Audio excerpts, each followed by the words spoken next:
guys, how's it going? Welcome to this week's recap video. This morning we are kind of reeling from a windstorm that we got last night. It was 61-mile-per-hour winds was the highest, and I just had a kind of a mess going on outside. So I've already been out like watering things, watering the new seeds I just planted in the cut flower garden.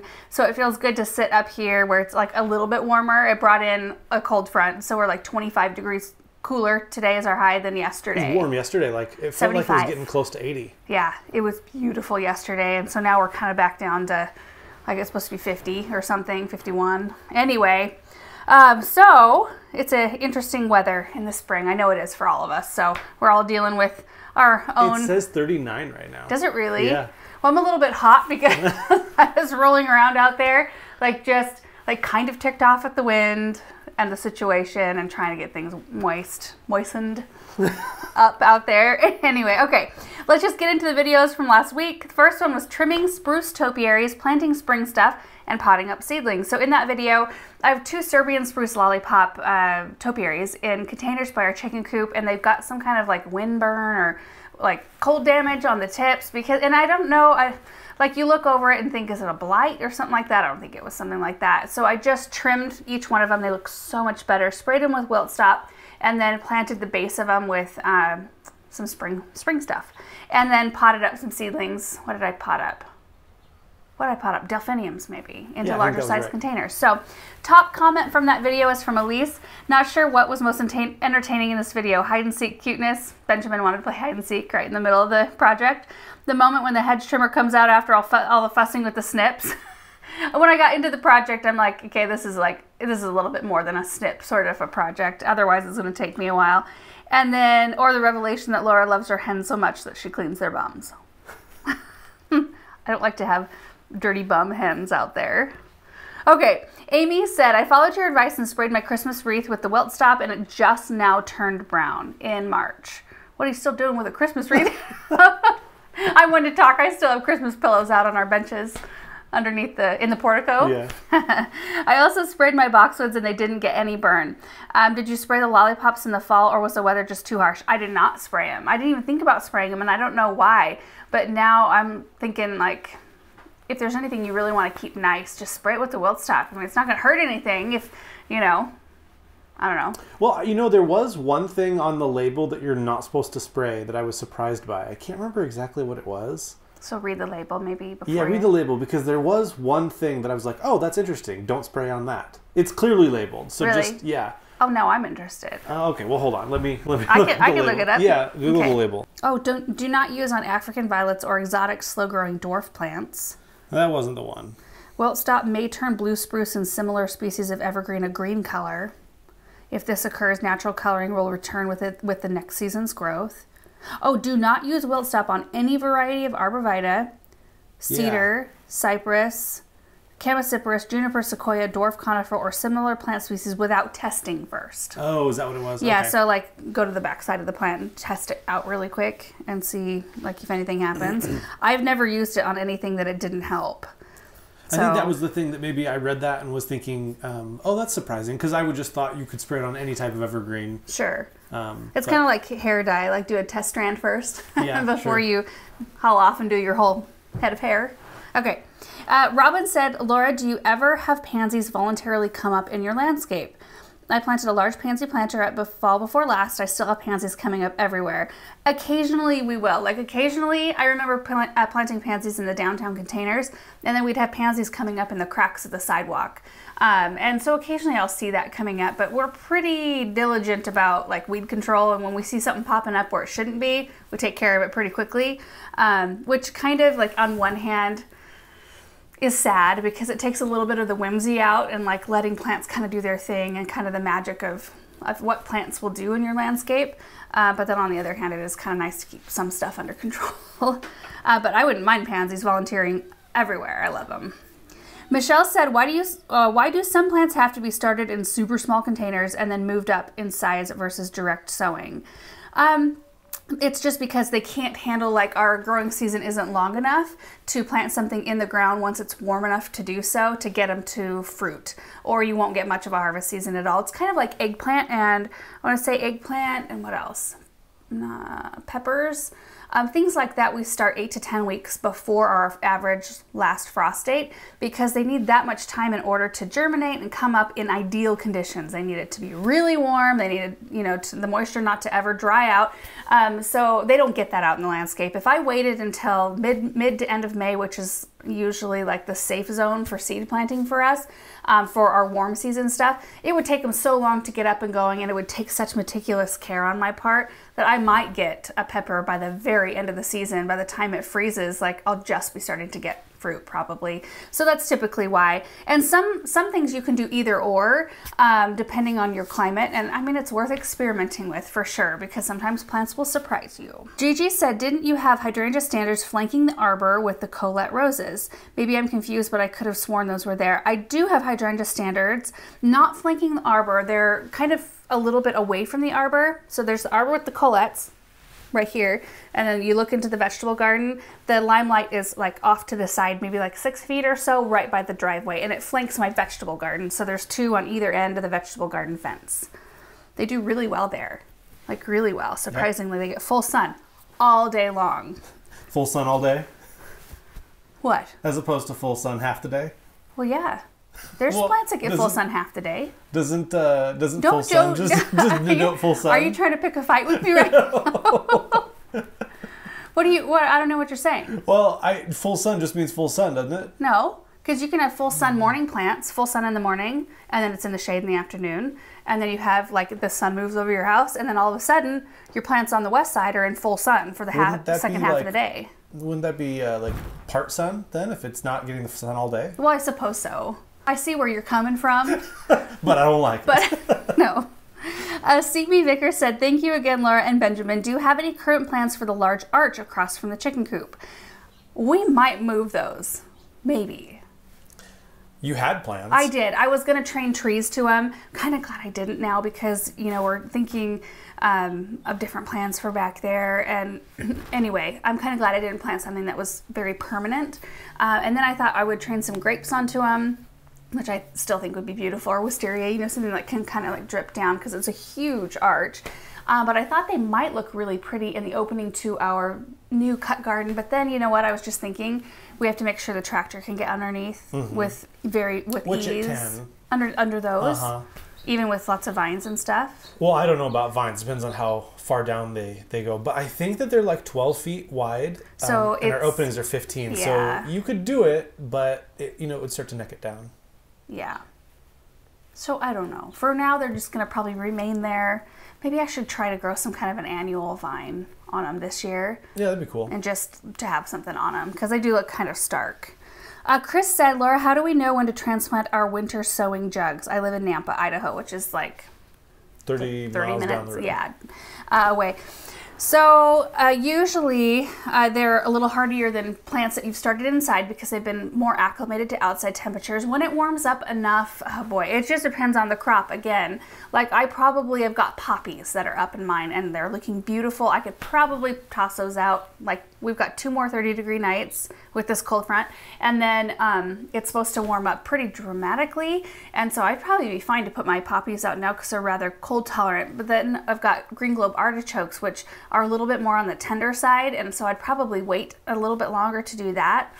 So I think you just got to gauge it depending on the crop. That's so hard. It's so hard not to be able, it's kind of like the watering question. Like it's so hard to tell people exactly, you know, how much water to give each plant when I don't know the situation or the pot type or, you know, that kind of thing. It's kind of like that with weather and crops and things. But you are fairly close to me. I probably will be looking at planting all of my winter sowing jugs out sometime in April, depending on how our weather goes. Next video was planting honeyberries. So I got my hands on a sugar pie and a honey bunch. Sugar pie, honey bunch. We tried to insert a little clip of that song into the video. We would have gotten copyright. We probably would have got, yeah. Anyway, I got a hold of 2 of those honeyberries and got them planted in containers, put out in the cut flower garden. They're blooming right now, looking beautiful. So I just shared some of the things I've learned about them. The top comment from that video was, you are so lucky having your parents owning a shop that sells proven winners. Anything shipped are always tiny and can't get proven winners locally. That is such a bummer. I do feel very lucky that we have my parents' garden center with, I mean, they're able to get large, beautiful things, but so is a lot of other people. Our area is like proven winner saturated. It really is. Like you really can find nice proven winner stuff at almost any garden center you go to. Yep. Like throughout our whole valley. In fact, I don't know where they buy from, but Far West in Boise seems to get the biggest, most beautiful Proven Winners shrubs specifically. Mm-hmm. And I don't know, I kind of wonder, like, where are you buying those things from? Because I want to know.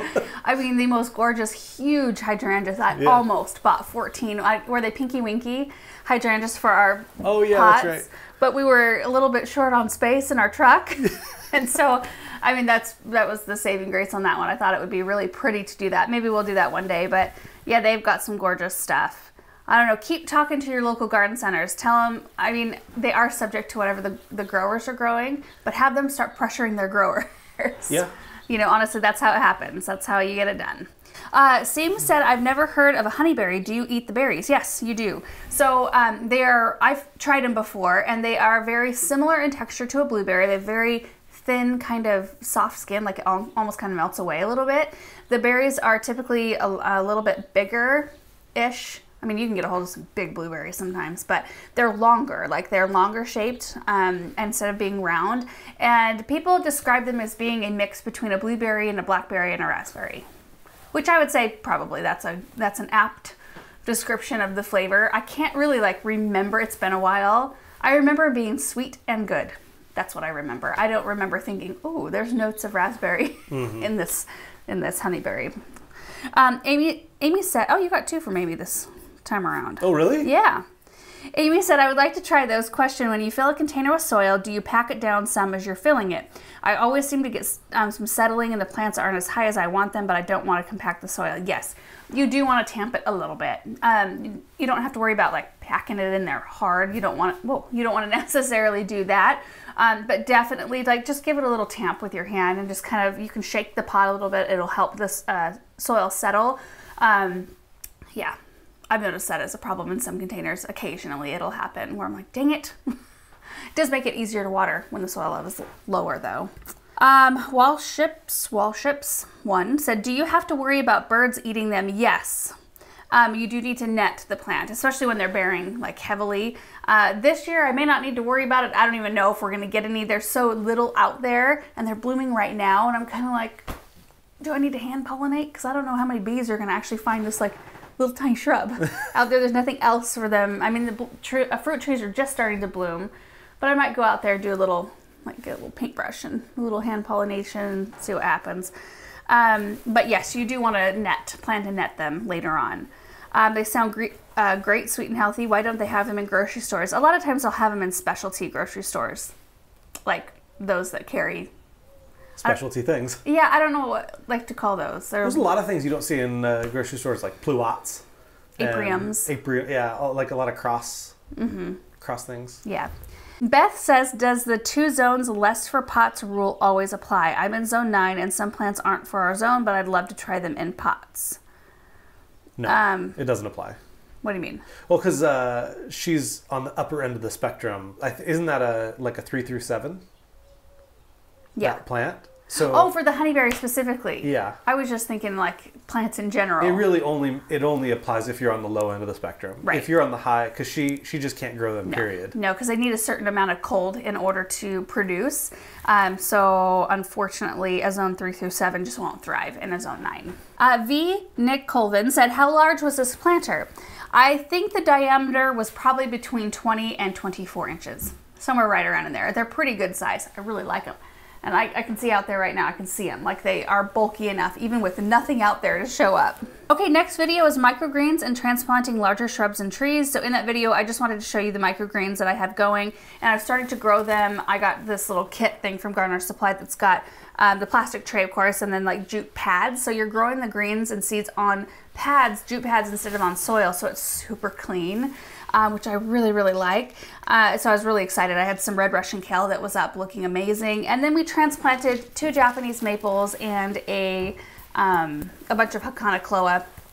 And what else? A viburnum. And I did dig 1 Japanese maple out that was barely alive. So anyway, I felt really good about getting those things moved.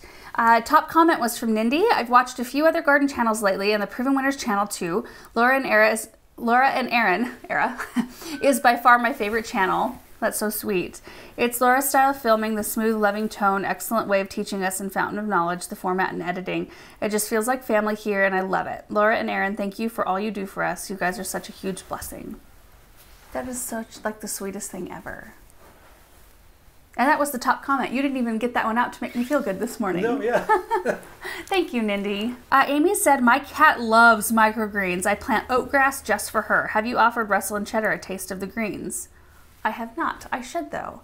I worked at a vet clinic for 5.5 years, and there was a cat. His name was Scuttles, and he was kind of a pill of a cat, but we got along pretty good. But I would take peas, like snow peas, in, and he would eat all the tops of the peas off of my peas.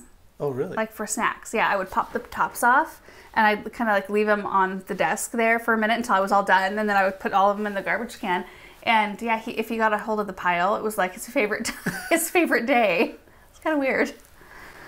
Katie said, where is the garden arch where the Japanese maple went from? I have been on the hunt for one, and I love your style. That is from Gardener's Supply, and that one is called the... We will put it on the screen. There we go. Eberlyn said, what happened to the Pearl Jam Beauty Berry that you planted next to the Angel 3 years ago? Oh, those died. Those died pretty quickly. I tried them twice right there, and I think they just want more acidic soil. It could have been that. They could have needed more sun. It could have been a combination of all of it. It could have been all of those things. They're so gorgeous. We also had a sprinkler that was hitting it too. Oh, we did. So I think a combination between the sprinkler hitting it, not enough sun, not acidic enough soil. I really want to try that one again somewhere else in more sun. Maybe we could pop it out in the new property somewhere where it gets like because they really are cool full sun looking. all day. All day full sun. Yeah. Not part day full sun. I see what you're saying there. That doesn't mean I have to agree with it. Okay. Mikey said, I hope this isn't a dumb question, but how do you dig something up without damaging it, like minimal damage? Well, you just try to get as big of a root ball as possible. And sometimes it's kind of impossible to get a ton just because they're heavy, and I was trying to do it by myself. So I just tried to get as big of a root ball as I could manage. And you know, oftentimes there are some people who do root pruning, so they'll go in if they know they need to move something large like the year before, they'll go in and actually make cuts around the root ball so that it forces the tree before you actually dig it out. You're cutting away, you're cutting a lot of big roots, but it forces them to create a bunch of small ones, I guess, that can feed the plant. But they leave it in the ground so that you're minimally shocking it at that point, and then they dig it out later. Huh. So it's like there's like a name to the method. Can you imagine the planning involved for I know something like that? That for me, like I didn't know. I had no idea going into this winter that we were going to be putting in a greenhouse. I mean, that happened like the last week of December. We decided to do it. So I didn't have enough time to do that method. But anyway, there's some wisdom in that, I think. Yeah. Amy said, lots of Amy's today. These are like different ones. Popular name. Amy said, perfect timing with the rain. Does your body ever get sore from all your hard work? No. I wish it did. It needs to right now. Second child baby weight is different. I swear it's different. And, we haven't really kicked up like full steam ahead kind of gardening pace quite yet. So we'll just wait for that. But anyway, I'd hardly ever get sore. The only thing that gets sore now on me are my feet. Probably need to kick the leopard Vans at some point and wear something different. Sensible heels. Oh. Okay, next video is taking a look at your greenhouses. I read that with the wrong cadence. Oh, who is this? Oh, it's Monica's. There's my sister. She doesn't see me. Whoa. Nope. My mom's in watching the kids, and my sister's down from Washington, so they're going to hang out with the kids for a little bit while we film this and water everything from yesterday's windstorm. Okay, taking a look at your greenhouses, and I think this is going to probably become a part 1, because I think eventually we'll film a part 2. You guys sent us, well, we asked you, those of you who had greenhouses, to send us images and then any details that you wanted to share, pros and cons, what you do differently, what you love about it.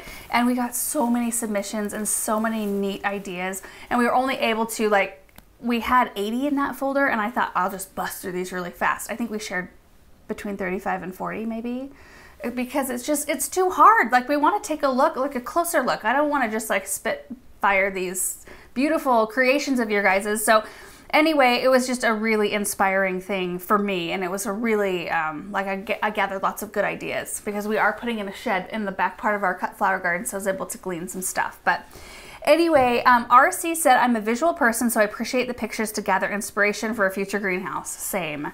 Oh, this is the top comment, by the way.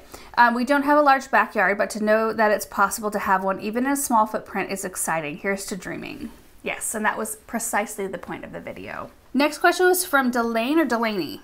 Any thoughts on the best way to face a greenhouse? Like, should the door face north?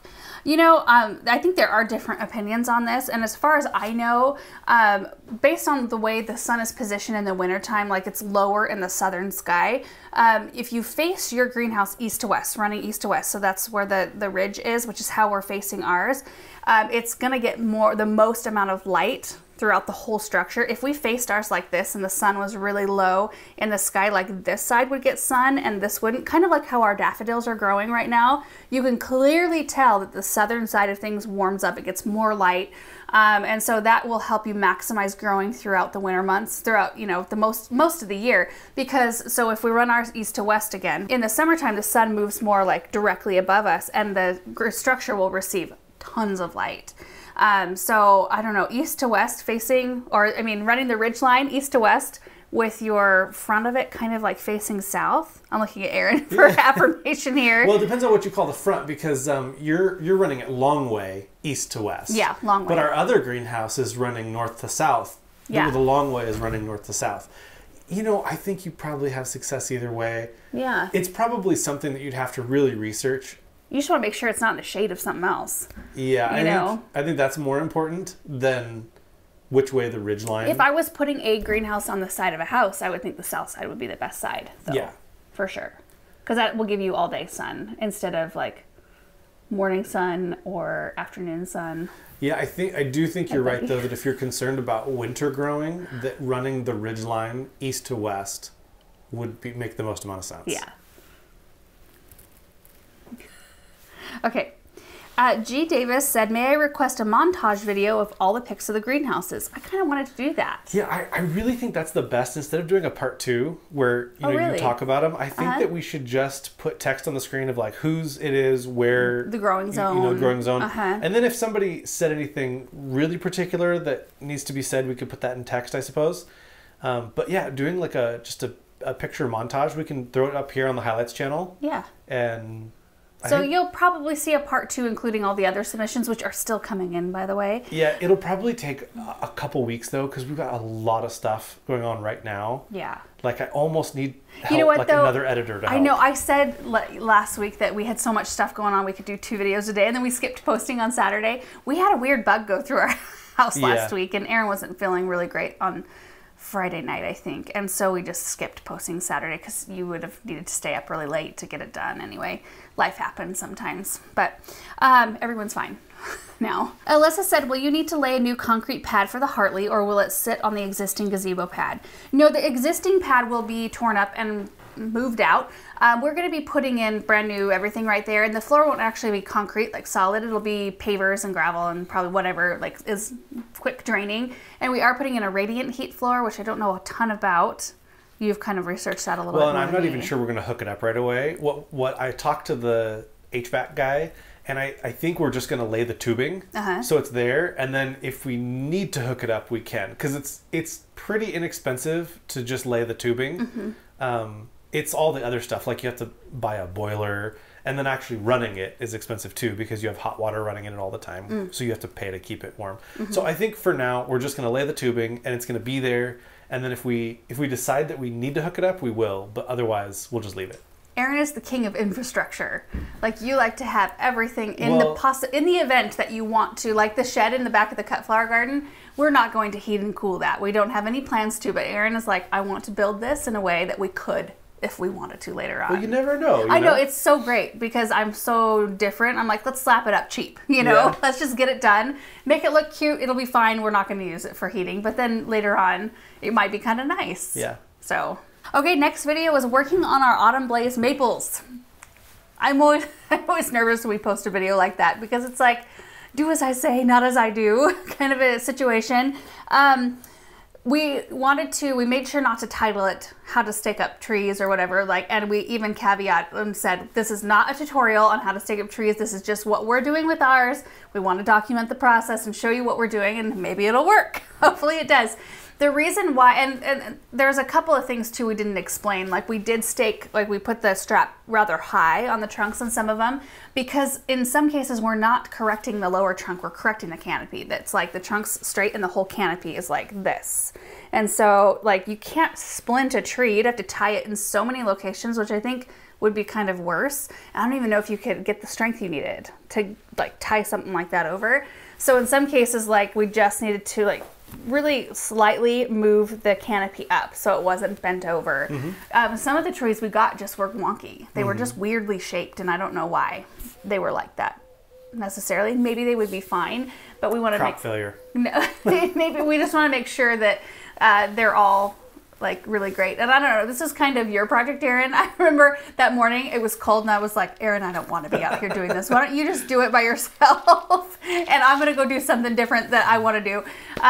So you got all the stuff and the equipment and everything, and got to document the process. Yeah, so that's all it was about. You know what? It's probably good we did a video, because if we ruin all the trees, then we can look back at the video and say, this was the video this is how not to do it. Yeah, we ruined everything. We won't ruin the trees. They will be fine, and they will probably be really... They'll be better for it. They'll be better for it. I am like 100% confident it's fine.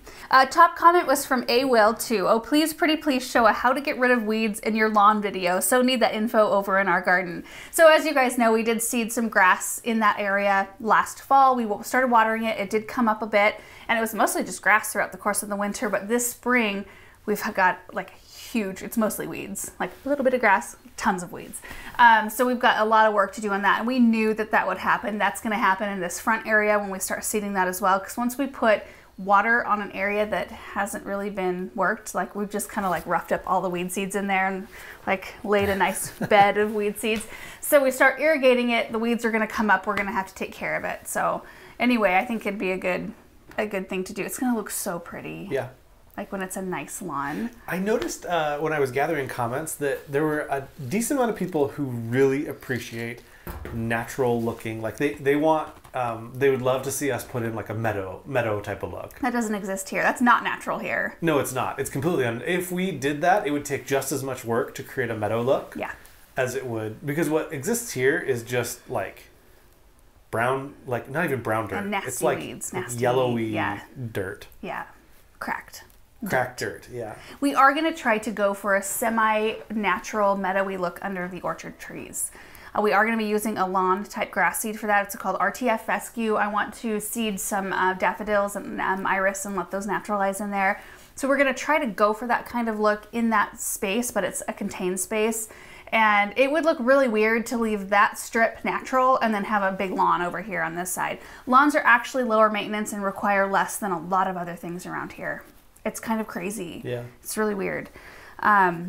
Because like the amount of fertilizer we give grass, it's like way less than all of our annual crops and all of that kind of thing that we put in. It's way lower maintenance once you get it established. Paul said, normally they do not wrap the collar around the tree. They loop it around, leaving one side open so you don't choke the trunk.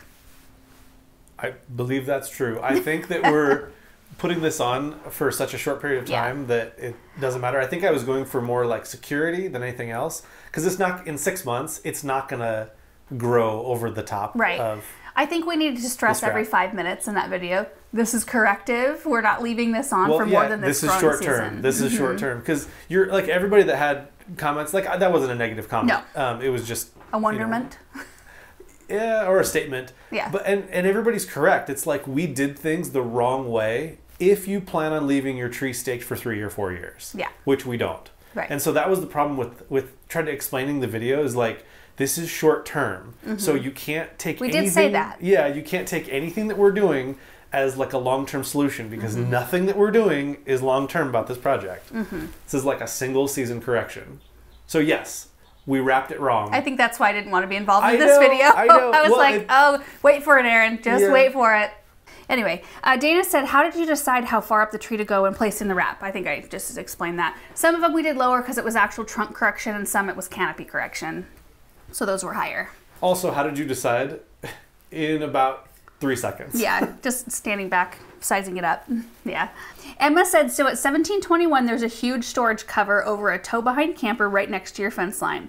Does that bug you being so close to your property there? What are your thoughts on that? I wouldn't want that so close to my property line, but that's just me. Thanks for reading. So no, short answer is it does not bother me in the slightest that it's sitting where it's at right now. In fact, our neighbor used to have, or he still has it, but there used to be a smaller shed right where the camper shed is currently sitting. And that's where he stores all his stuff, like mowers, extra parts, fence, like dog kennels from who knows when, just like random stuff like you do behind a structure. The same type of junk that we store. Yeah, back behind our barn. And it's kind of perfect. And we have had some questions about, like, when we show the back of our barn, people are like, oh, can your neighbors see that? Does it bother them? No, because they're storing exactly the same stuff on their side of the fence line. So anyway, our neighbor has shifted. They moved their small shed down the fence line, like cut it behind our greenhouse, and then just slid the RV cover thing down to be more behind our barn with the RV rather than where it was. So it was a little bit further in our view. I actually showed it in a video, which I explained very poorly in the video, the things surrounding it, because I think it maybe came across that I was feuding with our neighbors or that I was angry with them, and I super was not. So we actually took the video down and edited that part out because I did run over to our neighbor's house and I just was like, hey, like, I noticed you put this up. Would it be possible? I know it's your property. You can do whatever you want. Like, you can say no. Would you consider moving your camper? Because we can see it. Like, we'll be able to see it through our new greenhouse we're putting in. We can see it from all of our north-facing windows. He just didn't realize. He didn't realize how much of it in our view it was, and he moved it there to get it out of their view. And so he was kind of like, oh, I'm so glad you came and talked to me about it. I've known you since you were like 5 years old. I would hate to have something like that go on. And so it was all super amicable.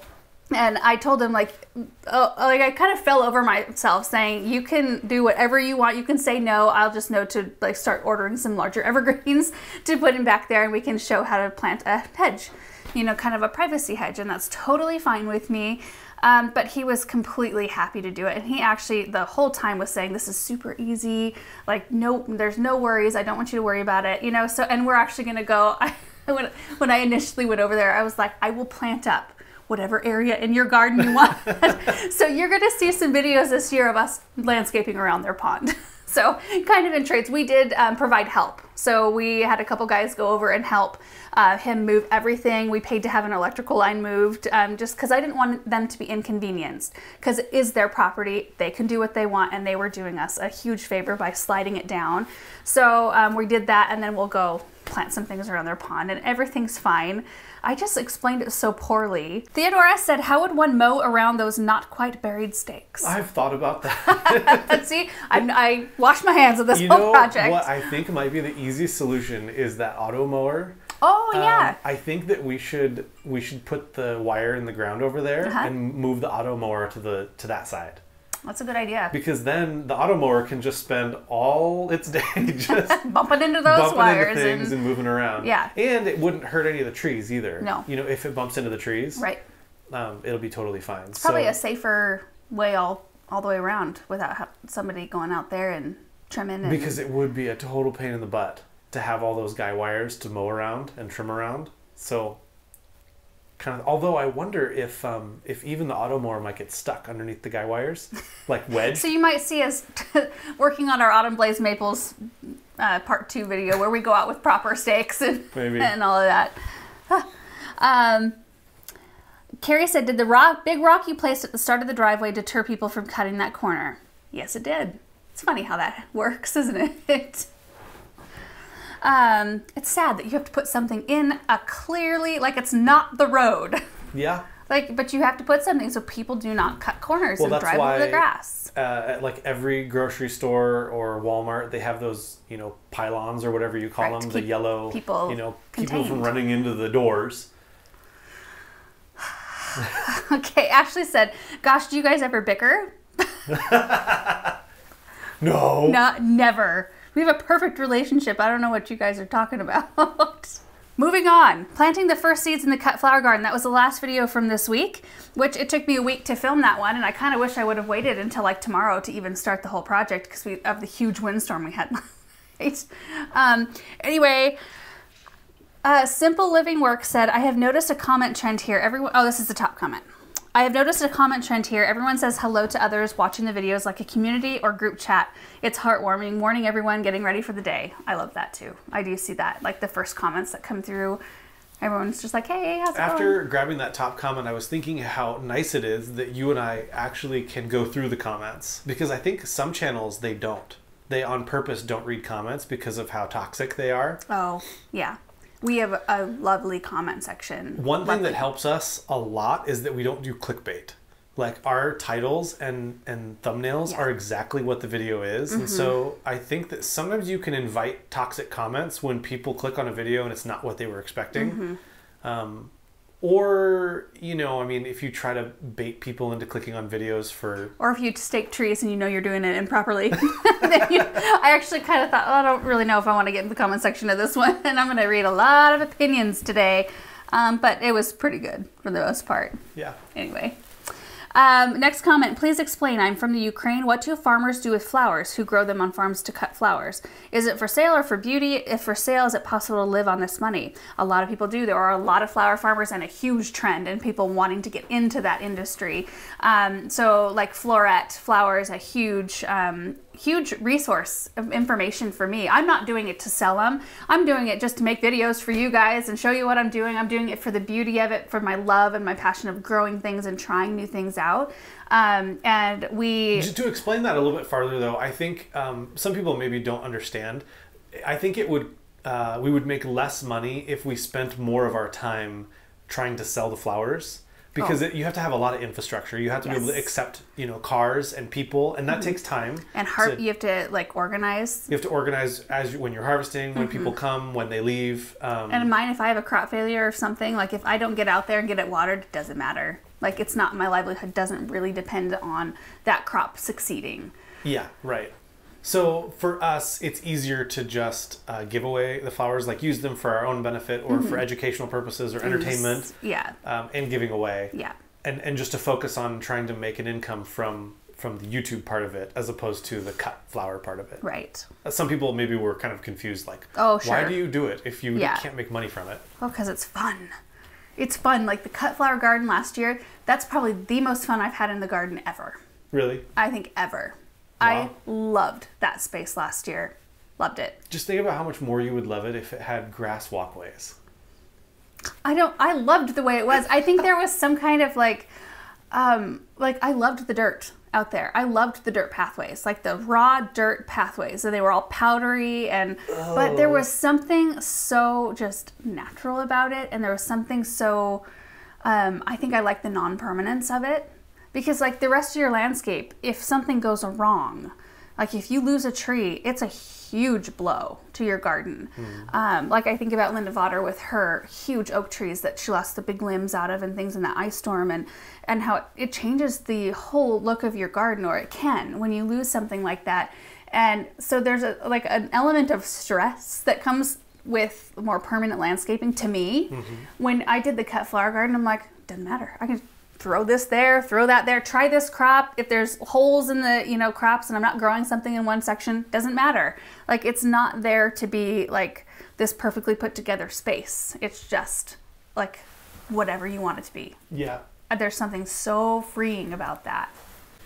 And I got to grow a lot of fun stuff. I loved it. C. Olson said, do you stake your obelisks? Dang it. I will get it one of these days.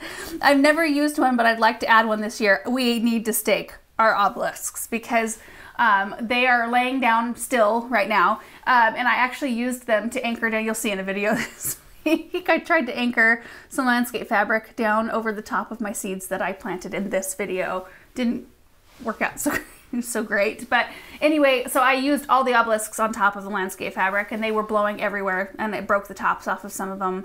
We need some of those rebar stakes that your parents have at the They have nursery. a great staking system really? with them. Gardener Supply doesn't even sell those anymore, which I think it's probably a good move. They're not that sturdy. Oh. I think they're poorly built. For as big as they are, they need to be built out of way sturdier materials. Anyway, but they do have good staking. So they're basically good for a non-windy area. Yeah. Not like out in the North 40 with no windbreak whatsoever. Yeah. Katie said, looking in the background, it appears the fence is nearly done. It is nearly done. Looks awesome. Do you think you'll soon build your little shed pergola you want that's going in the orchard? Yes. I just need to, the fence is done being built. We just need to have it all stained. It's still not all stained. And then as soon as I get my ideas all compiled and all the measurements and stuff, we'll start the build on that. So hopefully we'll see it done sometime this spring / beginning of summer. Okay guys, so that's it for this week's recap video. Thank you so much for watching, and we will see you in the next video. Bye.